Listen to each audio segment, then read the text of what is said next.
Hi, it's Steve. Today we'd like to show you how to change the main control board on your washer. It's a really easy job.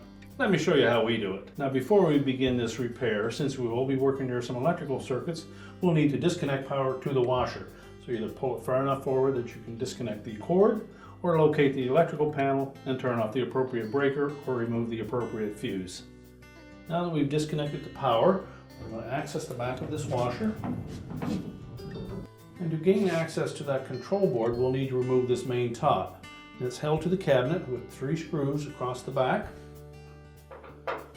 So using a number 20 torque screwdriver, we're just going to remove those screws.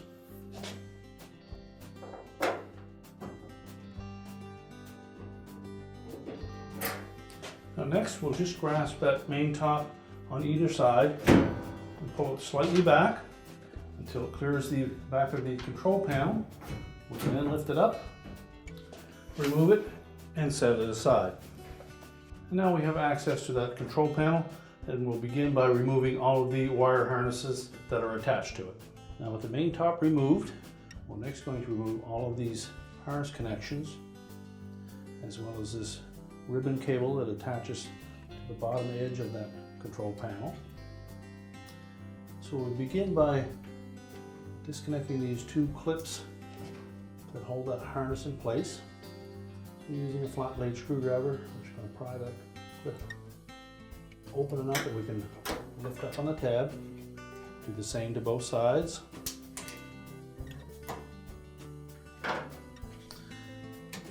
Also pull the harness out from the bottom edge.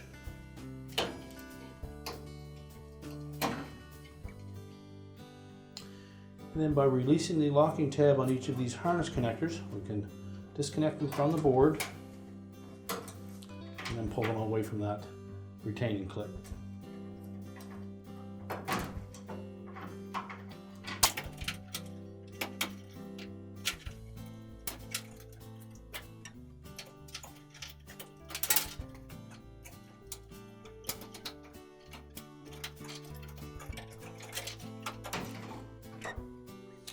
And lastly, we have these 2 in the center. You just need to pull back on that locking tab.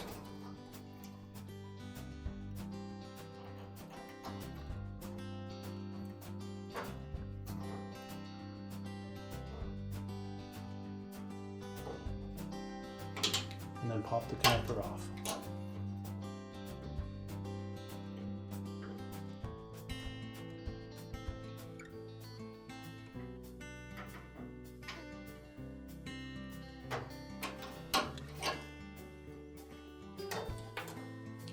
Now, once we've removed all of those wire harness connectors, we next need to release these 3 tabs across the back that secure it to this mounting plate. So taking either a flat blade screwdriver or a putty knife, just go in underneath the edge of that and lift up gently on it while pulling forward on the whole assembly.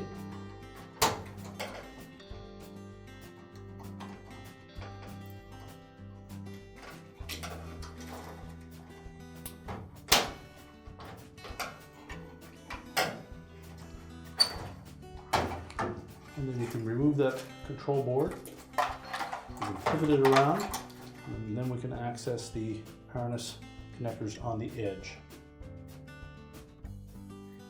These again, we're simply going to pull back on that little locking tab until we can slide the connector up past it.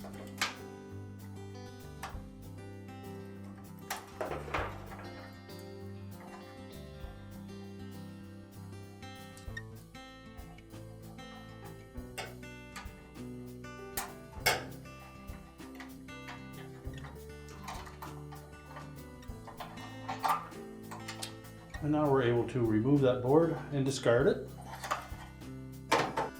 Now to install the new one, we'll begin by attaching the harness connectors to the end of the board first.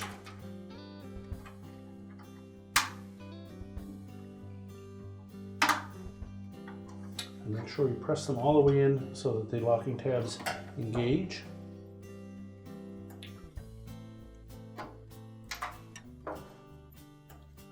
Now, these connectors will only go in the location that they're designed to fit into. And they should slide in easily. If not, check to make sure that you have it in the right place.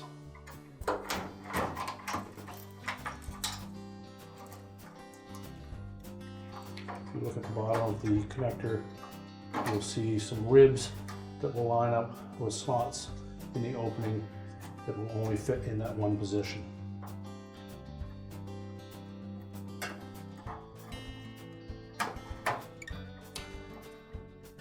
Now, once we have all of those lined up,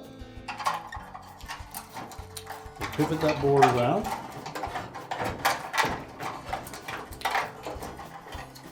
And then we'll line up those 3 tabs across the top. There are little tabs located beneath these 2 outer tabs that will fit into those 2 slotted openings on that mounting bracket. So center those up.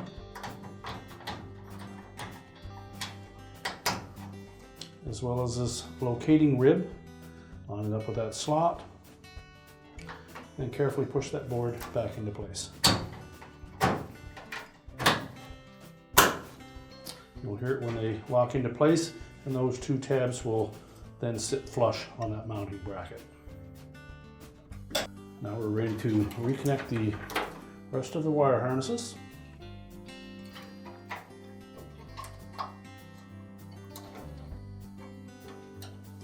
Again, make sure that we press them all the way in so that the locking tabs engage.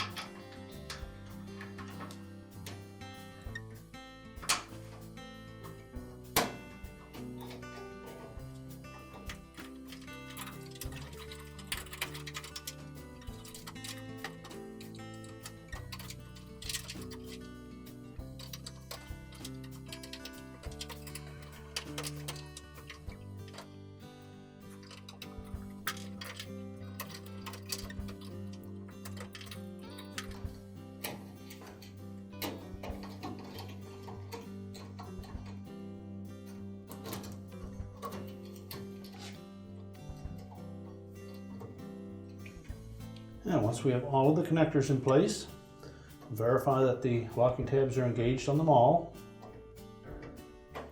We can close up the restraining clips. Just press those down until they lock in place.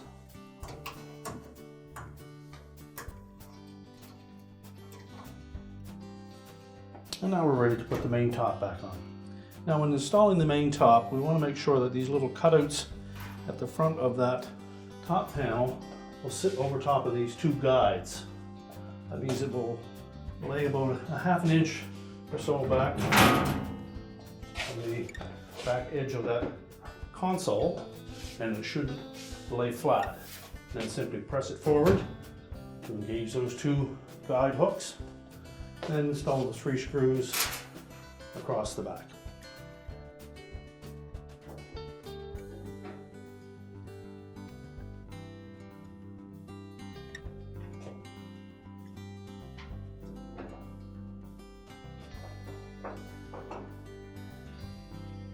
And now we'll get it ready to put back in position. We're now ready to push the washer back into position, reconnect the power, and our repair is complete.